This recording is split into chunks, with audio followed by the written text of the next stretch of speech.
Hello, and welcome to Movies We Dig, the podcast about films, antiquity, and everything in between. I'm Christy Vogler, and today I'm going to be delving a bit deeper into the 2022 horror film, A Wounded Fawn. Now, if you guys have had a chance to listen to our episode, we've already um, did something kind of experimental and new on our podcast with that film where we watched it together and then reacted in real time to the film, which was a ton of fun. Very much enjoyed that. Um, but I am a person who tends to want to take time to reflect and think deeply about, the shows or the movies I've watched before talking about it. And so after completing the recording of that podcast, I realized there was some material that hadn't gone through the screening process, if you will. So I figured, well, let's try a new format. I'll talk about some of my ideas, and you guys can let me know what you think. Tentatively calling this series Screening Scrutiny, where we're staying on theme with our archaeological terms, we're going to go through the backfill and see what treasures we can find through the very arduous screening process. So, in the podcast, if you've had a chance to listen to that episode already, I had mentioned a book that I highly recommend you read if you're into reception, media, feminism, all of that. This is by Sadie Doyle. It's titled Dead Blondes and Bad Mothers, Monstrosity, Patriarchy, and the Fear of Female Power. And I had brought up this book because it was part of the conversation of how did we come to the horror genre. And I'm still a huge scaredy cat for the most part. I don't like watching horror. I do love reading about the plots because I think it's one of those genres that really does allow for more marginalized voices to speak on social issues that allows us to acknowledge the horror of our daily lives sometimes. So Sadie Doyle, in one of her early chapters of the book, she mentions and discusses why young women, young girls are often drawn to slasher films in particular. She writes, ever since Scream, the top grossing slasher movie of all time, and the first to largely succeed on the strength of teen girls' tickets, women have been the primary audience for these movies, which actually surprised a lot of people initially, especially even the people producing the movies. And she goes on to explain why young women in particular are attracted to this genre. She goes on and says slasher movies are a release in part because they give a name and a face to the problem. They transform our culture's underlying sexual violence into spectacle and story, giving us monsters to fear and heroines to root for. They cathect all that low-level anxiety into a quick, bright, bloody burst of fear, which I don't usually need that much horror in my day. The news is usually enough. Um, she also goes on to say the slasher film is not just an illicit way for teenage girls to satiate their rage, but a confrontation with the worst possible outcomes of their newly fledged sex lives. It's ritual catharsis, which exposes and acknowledges the vulnerability of female bodies in the male dominated world. In other words, it gives us a reason or an excuse to scream. So, that is what really resonated with me is, we don't necessarily get this outlet to voice our fears because then we are concerned that we come off looking paranoid and things like that. And, scary movies give us that release, that catharsis, which fits in well to today's discussion because this whole film was really inspired by Greek mythology, but Greek plays and theater in particular. So I'm going to talk a little bit about the film. I don't know if many of you have seen it. I do recommend checking it out, especially try listening to our podcast while watching, just to give that commentary. And so the premise of the film, director Travis Stevens, um, talking about the title Wounded Fawn, says it's a literary reference to a stanza that appears in a Greek play. That Greek play is most likely Aeschylus's Eumenides. I'd have to listen to the moment in the film again to make sure I picked out the right passage. But I'm fairly confident this is the stanza he was referring to. He goes on to say, I thought it was interesting because an audience will come to a film about a male killer and a female victim with a certain preconception about which of those characters is the prey and which is the predator. And I thought that your understanding of who the fawn is in this title would change, making it a more interesting film, which is um, fairly true. It was really interesting if you go back and listen to the podcast episode that Colin brought up the question. So it's like, so who's the wounded fawn in this? Um, and I think he had picked up on this idea of the transition in between from Meredith being the target to going on Bruce. Elijah and I did not, and we're like, no, it's obviously Bruce. Bruce is the wounded fawn in this case. There was no weird question in our mind, but I understood the switch as well. So this is going back to the stanza. This is, like I said, from the play Eumenides, where we probably have the most dialogue attributed to the Furies or the Erinyes. They eventually become the Eumenides, the peaceful ones, after this play. And they are in the process of chasing down Orestes, who is the son of Agamemnon and Clytemnestra. After Clytemnestra had killed his father, Orestes also murdered his own mother, and he's been hounded by the Furies ever since. The Furies tend to punish those who commit murder, but especially those who murder their parents. And the chorus of this play are the Furies themselves. So here is the stanza in full, and I think you hear some of these lines in the film. Aha, this is a clear sign of the man. Follow the hints of a voiceless informer. For as a hound tracks a wounded fawn, so we track him by the drops of blood. My lungs pant for many tiring struggles, for I have roamed over the whole earth, and I have come over the sea in wingless flight, pursuing him no slower than a ship. And now he is here somewhere, cowering. The smell of human blood gives me a smiling welcome. And as you can probably tell from the stanza, I think it was a really smart choice to look at the Furies as, a scare factor in horror film. I really like that idea. That's why I suggested that we watch it for the podcast. So that's the general premise. And as I mentioned before, it's like, well, why do women like slasher films? Because there is a heroine to root for, and our heroine in this case is Meredith. So this is coming from a interview that included Travis and the actors playing both Bruce and Meredith in the film. And they both kind of explain Meredith's background, which is really interesting. She has a conversation with the friends at the beginning. We see her with her therapist, and that she's already been through an abusive relationship before meeting Bruce. So her actor says she doesn't go through a personal transformation in a way that characters do in many other stories because she's done her learning already. I think she goes into this weekend with Bruce with her eyes open, and she's noticing red flags and is choosing to continue with this date. And I think this is something very relatable of, when you notice certain signs and you're clocking it, but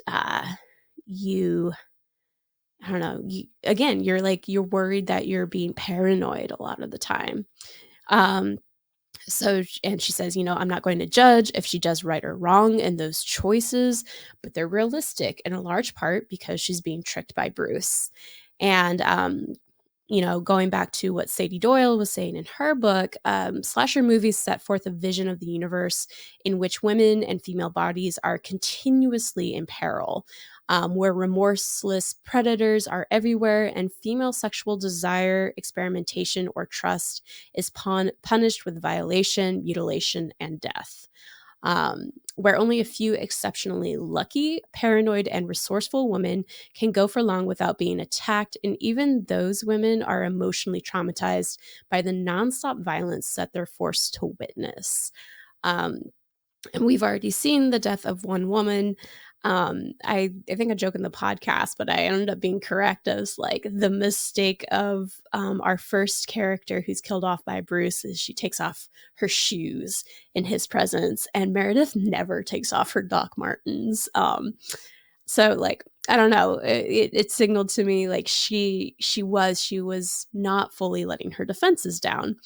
So the director talks about Bruce's character, and he talks about how Bruce represents this super predator, this person whose power to achieve his goals comes from his ability to get people to let their defenses down.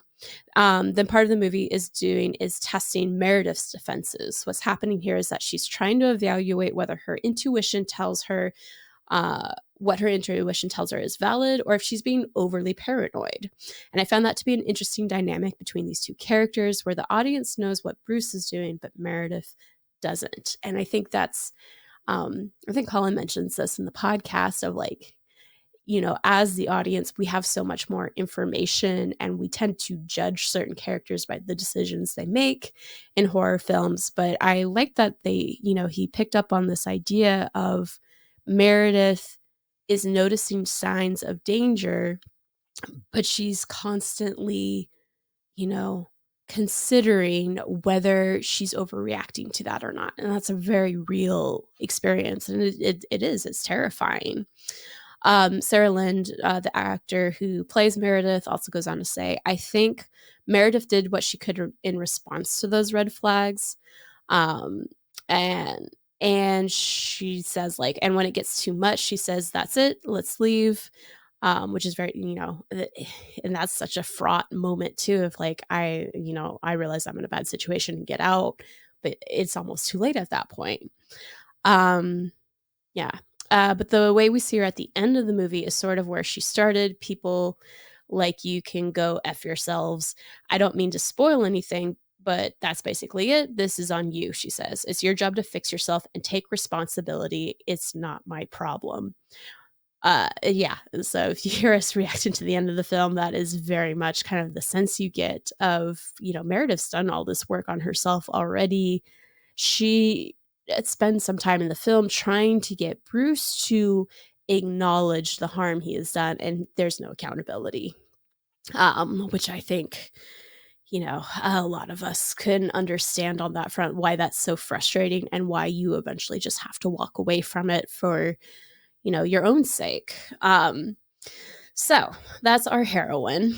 And, the premise of the film really makes you think that the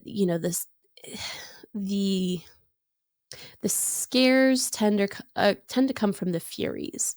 But ultimately, I don't feel like that is what you're supposed to fear. So here's Travis again talking about, what inspired this movie. He notes that the original writer, Nathan Fawdry, wrote a script called The Furies about Bruce and Meredith going to a cabin where Bruce kills Meredith and the Furies show up, which I think in comparison, that would have been a very boring movie. Basically, the concept for the film was his. My part was finding a way to recontextualize those elements in a world that felt thematically interesting to me, finding a way to bring the Greek element into the narrative in a more meaningful way than just the Furies showing up like superheroes, and trying to find a way to add a bit more to Meredith's backstory and Bruce's approach to life, which I will say, I think Travis accomplished that in this film in a very realistic way. So it was really working with the framework that Nathan had provided to find my own personal way into the story. And, again, as I mentioned earlier, when just talking about the premise of the film, I think the Furies were an excellent choice to pull from, classical mythology for the premise of a horror film.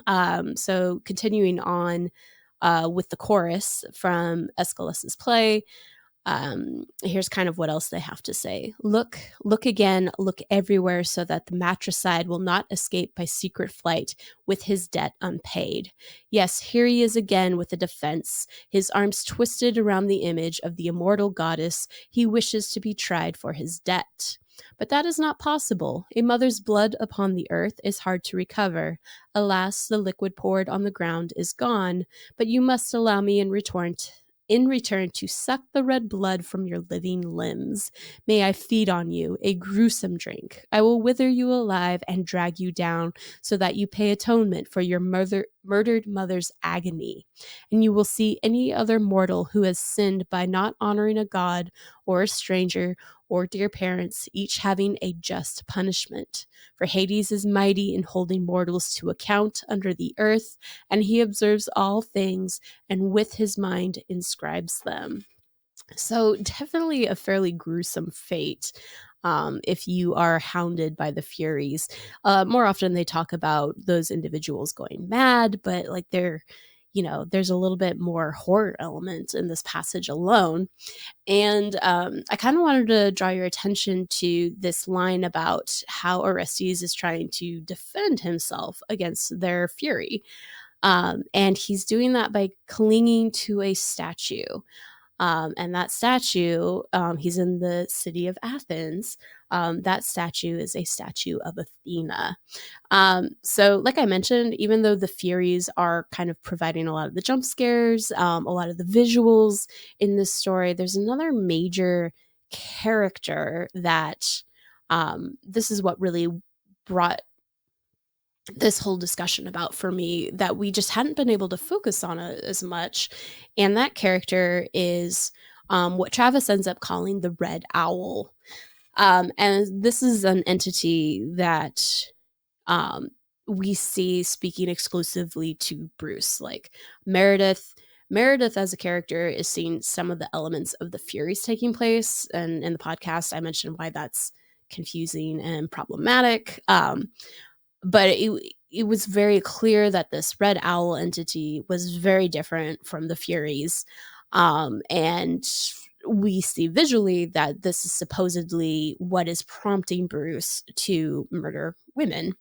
Um, and, the correlation between Athena and the red entity upon further reflection seems really strong. You'll hear me talk about in the podcast this little emblem on the chest of the red owl. I saw the tongue sticking out and it looks a little weird, but it's like, that looks like a Gorgon's head. Um, and I think that's what eventually made me the connection besides the owl to Athena. So you can kind of see some comparisons here. This is traditionally what a Gorgon's head looks like. And Athena would often wear it as an aegis on her chest. We see her in red figure with a little owl, spear, and helmet in hand. So there was definitely a visual connection there. And it was really interesting going through the interview to get Meredith and Bruce's background and the Furies. But there was literally only one mention about this entity, which I thought was really interesting. The author of the article, Alex, is non-binary, I believe. So he asked Travis whether he felt there was a place for non-binary characters in dramatic conflicts like this. Like that Alex understood that, this was a very male versus female perspective in a lot of ways. And Travis responds, I feel that it's in this film. Travis answered, subtly, of course, for the character of the Red Owl, which is a manifestation of one aspect of Bruce's personality. It was important to cast a non-binary actor in that role. And I feel that character at least introduces that color to this canvas and to horror in general. It's certainly not my place to make that the focus of the movie, but I think this is the world we live in, and we should be bringing in as many of those colors that we see in our world into our art. And I really appreciated that aspect in terms of identity. Whoever's playing the red entity didn't voice dialogue or anything and was mostly fully covered, so I would have never known it was a non-binary actor, but I think that feeds in even more into this idea that Travis was really viewing this character as Athena, who is, a very masculine woman in Greek mythology. Athena is often represented in art with her attributes as a war goddess, helmet, spear, and shield, the edges in which the head of the Gorgon Medusa may be depicted. So there's a few gods in Greek mythology that have a more gender bending quality to them, like Athena, or they're more androgynous, like Dionysus. So I thought the choice of getting a non binary actor to be the Red Owl was also making a connection to this. And I thought it was really interesting that like Travis just didn't talk about the Red Owl any more than that. So, you know, what am I saying is the real threat overall in this film with this red entity? Well, if you know me, I love to talk about the patriarchy. Yeah, I think that's kind of overall what this film is really about. Um, but I also know it's really important to explain, like, what do I mean by the patriarchy, and how that connects to this film. Um, if you all have seen Barbie, I feel like that, love Barbie, great movie. Um, it never really fully explains what patriarchy is, and I felt like it fed in even more into like the fact that for most people it feels really undefined. So of course we have Ryan Gosling saying, "Why didn't Barbie tell me about the patriarchy?" Which to my understanding is where men and horses run everything. That you know what? That is a fair assessment of like what a general audience takes the patriarchy to mean. So again, definitions to me are really important. Um, I love Bell Hook's writing, and she does a wonderful job of defining a lot of these terms. So I'm going to, use her definition to help this conversation go forward. So patriarchy is a political social system that insists that males are inherently dominating, superior to everything and everyone, deemed weak, especially females, and endowed with the right to dominate and rule over the weak, and to maintain that dominance through various forms of psychological terrorism and violence. So this is the system. This is what it does. Um, I loved this explanation from another individual of like everyone assumes patriarchy means rule by man. That has never been the like the translation of that term. So a lot of people, especially men, like why they don't. I don't know. Go look at some memes of the Barbie movie because they're pretty bad. They really show that this concept is not well understood. So a lot of men feel like there is no patriarchy in the United States because if there was, wouldn't they have more power and privilege than they feel that they do. So this goes to the quote, perform manhood the right way and you will possibly even become a patriarch. Except, no, you won't. To paraphrase uh, Kieran Gillen paraphrasing Penny Red, the patriarchy doesn't mean rule by men, it means rule by fathers. And most men will never be allowed to become fathers, which is the whole point. This was in response to the Matrix films. That ascension never happens. There's no reason for the patriarchs to allow anyone else to join their ranks. It would only diminish their power.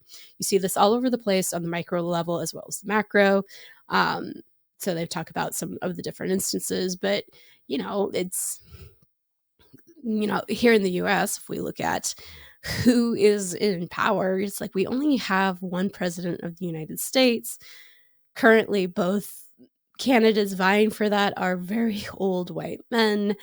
Um, and, if we think of the fraction of the population who ever gets to be president, it's a very small number. And the fact that there's been no women in the United States as president, like that number gets even smaller. So that's what we mean by the patriarchy. It's not that it's ruled by men. It's that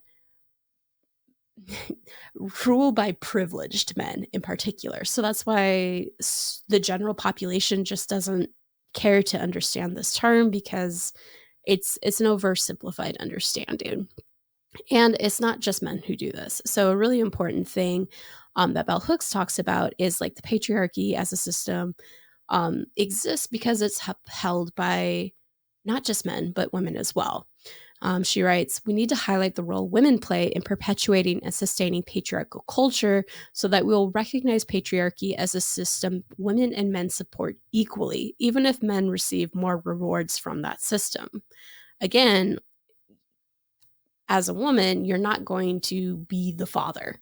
But the closer you are to the position of the father, the more power and privilege you have, but you'll never have the most power as a result. So, plenty of people uphold the system with the idea that they themselves might get to be the patriarch.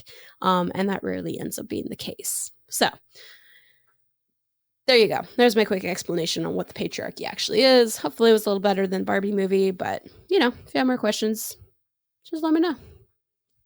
Anyway, taking it back to our movie. So, how does Athena as Red Owl fit into this idea and this danger, this overarching danger in the film of patriarchy? Um, well, like I mentioned, Pallas Athena is often described as beautiful, but with a severe and aloof kind of loveliness that is masculine and striking.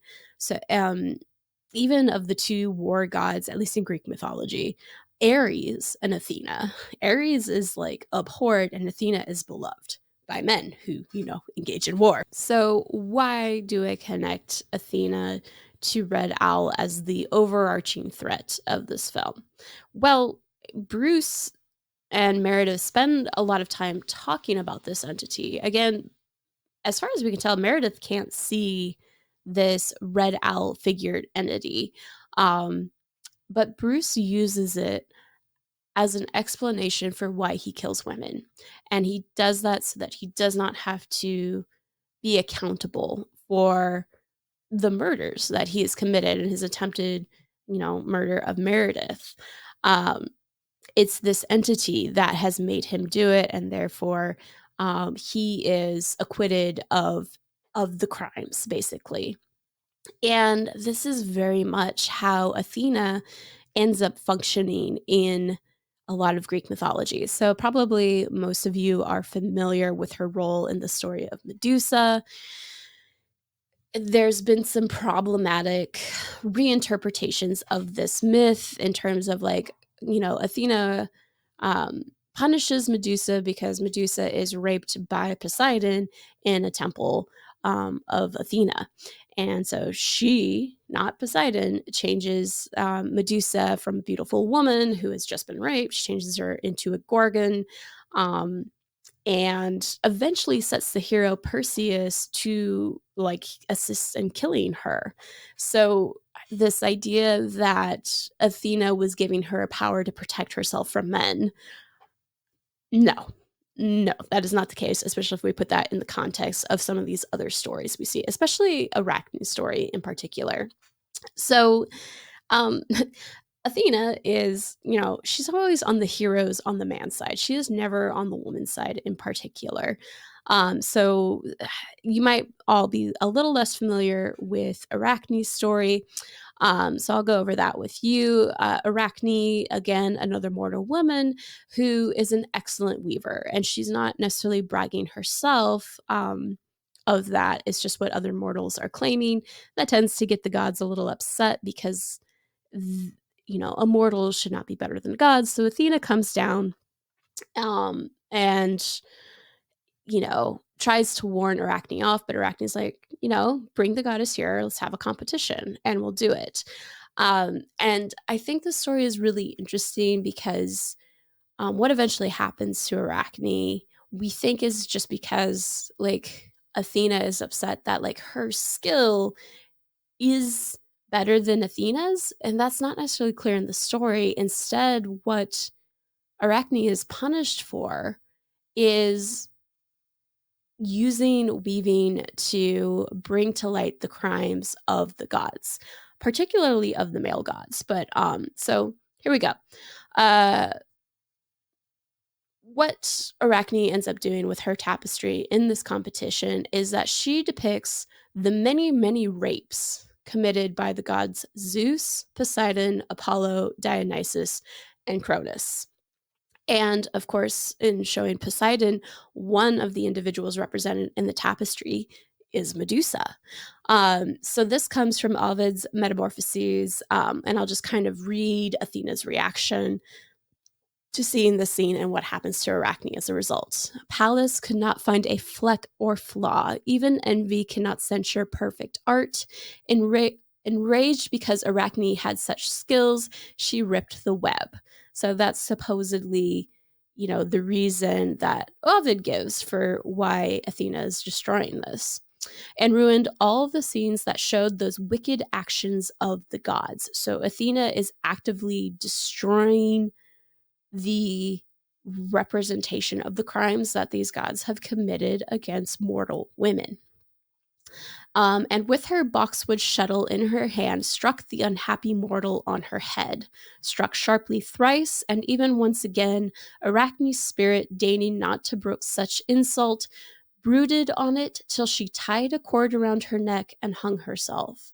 Pallas, moved to pity at the sight, sustained and saved her from that bitter death, but angry still, pronounced another doom. Although I grant you life, most wicked one, your fate shall be to dangle on a cord, and your posterity forever shall take your example, that your punishment may last forever. Like, you guys, that's really dark, right? What Athena has done is destroyed, like I said, the evidence of the crimes that these male gods have committed against mortal women. And Athena is angry. And Ovid, kind of credits it to her skill, but I mean, no, right? Athena is one of these women figures upholding the patriarchy. You can't call out those powerful male individuals. And instead of just letting Arachne die, because, imagine that situation where one of the most powerful gods, who is a woman, supposedly, does not acknowledge the harm done to mortal women, like women who uphold patriarchy, incapable of seeing the harm done to women in general. And Athena is one of the few individuals who has the power to do anything about it. So instead of doing something about it, she not only doesn't allow Arachne to die and move on, she forces Arachne to live forever in this form of a spider, to dangle forever on a cord. Like, that's a pretty extreme punishment, right? You have to live forever in this patriarchal world. And has denied her the voice and ability through weaving to bring to light, the harms of that world.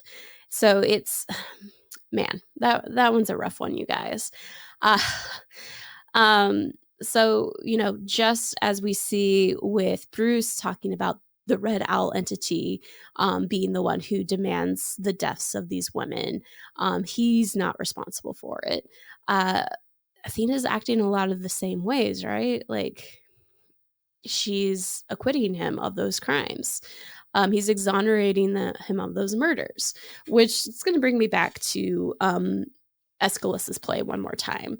Athena is once again present in this story. She ends up acting as a judge in the trial of Orestes, along with Apollo, who's acting kind of like his lawyer.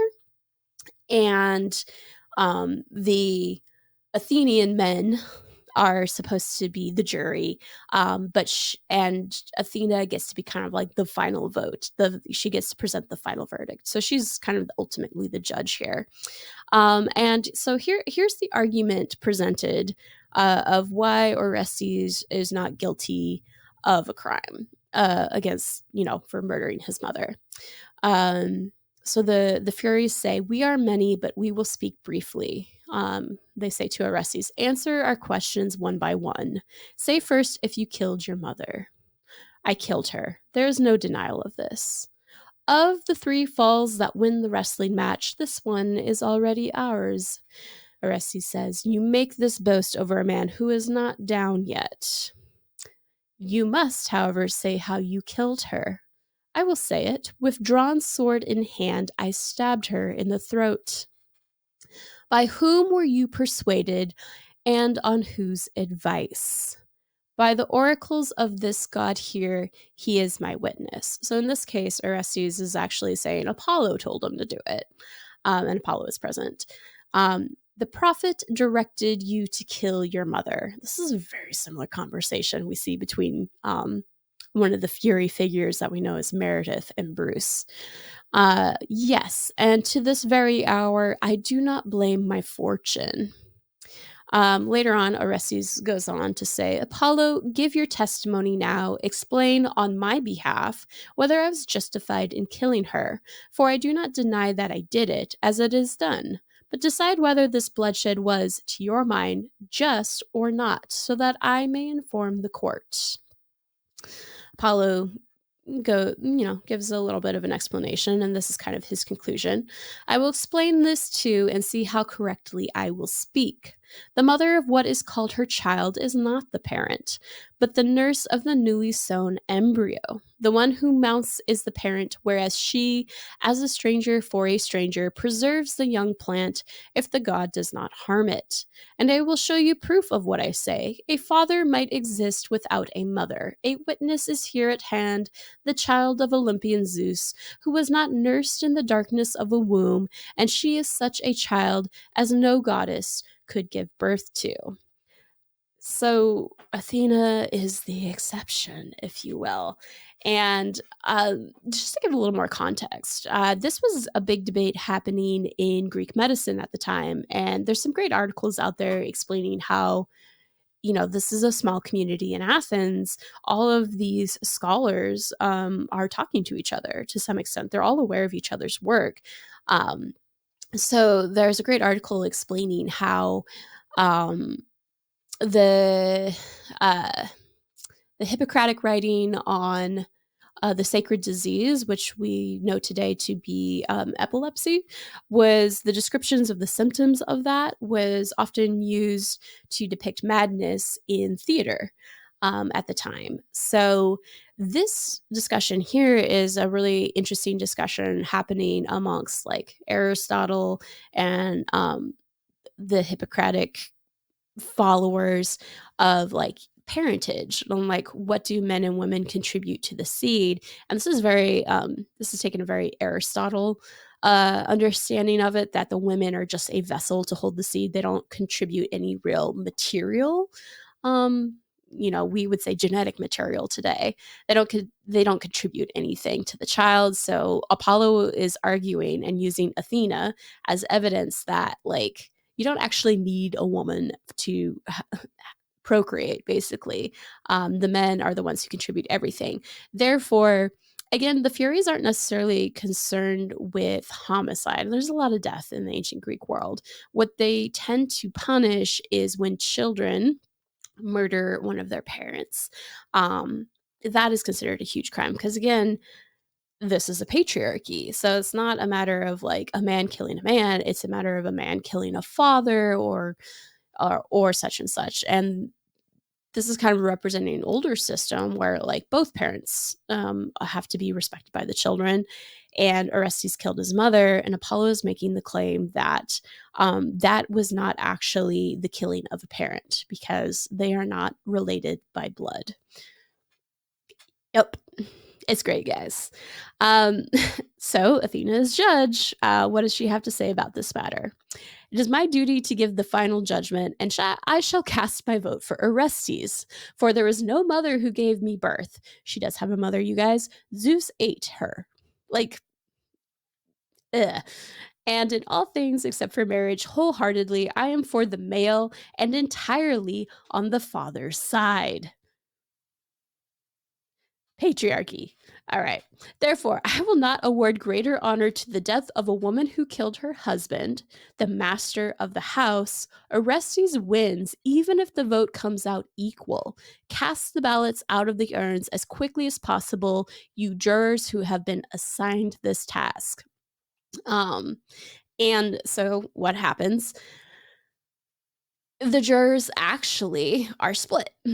But because Athena is the final vote, because it's a draw between if Orestes is guilty or not, Athena's already declared that she sees him as not guilty. So Orestes um, gets away with it. And the Erinyes are really upset. And the rest of the play is Athena convincing them to give up their wrath in pursuing individuals in this way and just be happy. Like the Eumenides ones are the Eumenides is like literally the happy ones are along those lines. It's like just stay in Athens and be happy, and instead of cursing people for committing atrocious crimes, offer them good things. And they do. They agree. And you guys, it hurts sometimes. Uh, so, some analysis about the end of this play, which is kind of interesting to think about. Either alone or coupled with Apollo, Athena is made a representative of a new order of divinity. She's like a newer generation of the Olympians in particular, the younger generation of gods championing progress and the advanced enlightenment of civilization, which is it's a rough interpretation, you guys. In Aeschylus's Oresteia, she is on the side of Apollo for the acquittal of Orestes through the due process of law in Athens before the court of the Areopagus, which the goddess is said to have created, appeasing and silencing, presumably forever, the Furies. And man, if that isn't our court system today, you guys, where sexual violence against women are very rarely does it even come to court. And they, what used to be this old system is ultimately silenced by things that the, Aeschylus and many Athenian male rich playwrights are saying is the new civilized system. So, yeah, you guys, the Red Owl to me is Athena, and she's a representation of patriarchal culture, which allows for, people who are empowered by that system to not take account for the harm they do to others who are not benefited by that system. So, and again, it's like women uphold this. Athena is upholding the system, even though she herself is a woman. Um, and she is a powerful individual who could challenge it more than characters like Arachne or Medusa could, but she uses that literally to silence those who would speak out against it, those who are harmed by it. So yeah, that's my thoughts. Athena, the patron goddess of patriarchy. Um, I never, you guys, I liked Artemis growing up, and I think there's a good reason for that. I'm let me know what you think. Do you agree with my assessment of Athena? Do you think my connection to the Red Owl makes sense? Um, the other questions I have for the film and for you is just what does this reveal mean? You'll hear me like this is the moment I absolutely just laugh hysterically in the podcast episode where Red Owl is revealed to be what I describe as licorice Cthulhu. Um, and it like you can here you go, here's the image. It seems pretty silly. What do you make of it? I haven't been able to delve too much into it. I think Colin mentioned like blood vessels or something like that. We eventually see like Bruce actively remove this owl chick from what he says is an owl chick removed from his head, and then we actually see it's a little bit of brain matter.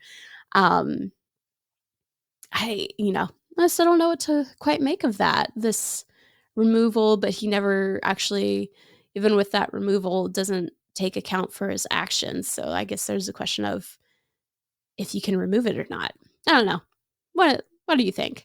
My other question to you guys is like I said, I really liked the use of the Furies and this really subtle use of Red Owl to tell a modern horror story based on classical myth figures. So, what other figures from Greco-Roman mythology do you think would make for a good horror film? How would you like to see that happen? So, I hope you guys enjoyed that. You know, I If people do, I will try and do some more of these in the future. Maybe we'll bring in Lige and Colin once in a while. I just had thoughts and I wanted to share them. So if you haven't already, check out the podcast episode on a wounded fawn. It comes out around Halloween of 2023. And if you want to, see other work that we do, check us out on movieswedig.com. We're also on Instagram and Blue Sky at Movies We Dig for most of those formats. And just so you know, I'm not BSing everything I do, you guys. I do research. So here are my sources. Go and do some more. Help me figure out what Licorice Cthulhu is all about. And, thanks for listening. Bye.